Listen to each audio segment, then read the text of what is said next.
सिंध जे सकाफ़त सयाहत ऐं नवादरात खाते जो हामी यादगार कमेटी सां वरियनि खां वठी सहकार रहंदो पियो आयो आहे ऐं हिन साल बि मामूल मुताबिक़ सिंध जे सकाफ़त वारे खाते जी महिरबानी मञूं था जिन हामीअ जी सालियानी यादि खे ज़िंदा रखण में असांजो साथ ॾिनो आहे। अॼोकी वरसी तक़रीब में सिंधी अदब जी बुलंद पाया शख्सियत ऐं ख़ासि तरह सां ख़ैरपुर वारनि जे लाइ हर दिल अज़ीज़ शख्सियत साईं डॉक्टर अता मोहम्मद हामी साहब खे यादि कंदासूं। सिंधी अदब जे मुख़्तलिफ़ शोबनि में शाइरी, तहक़ीक़, तनक़ीद, तारीख़ नवेसी, तर्जुमा निगारी ऐं ॿियनि शोबनि में डॉक्टर अता मोहम्मद हामीअ जेको ग़ैर मामूली कमु कयो आहे,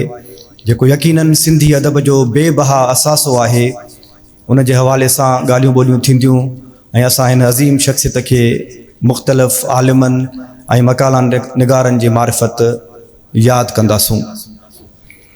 कुझु लम्हा अॻु में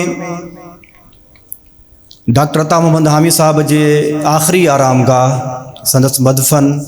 संदसि अबाणे ॻोठ सोहू कनासरा में संदसि मज़ार ते सिंध जे अॻूणे वॾे वज़ीर सैयद क़ाइम अली शाह जिलानी साहब, हामी यादगार कमेटी ख़ैरपुर जे मुख़्तलिफ़ मेंबरनि जे साथ में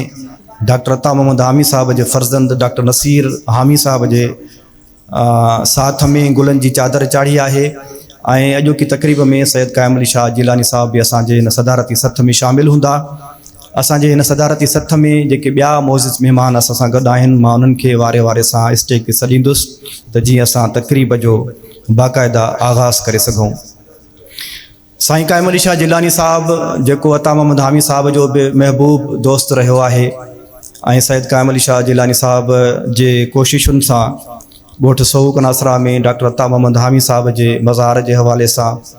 ऐं ॿियनि केतिरनि ई कमनि जे हवाले सां जेको तरक़ीअ जो कमु थियो आहे, उहो पिणु तारीख़ जो हिसो रहंदो।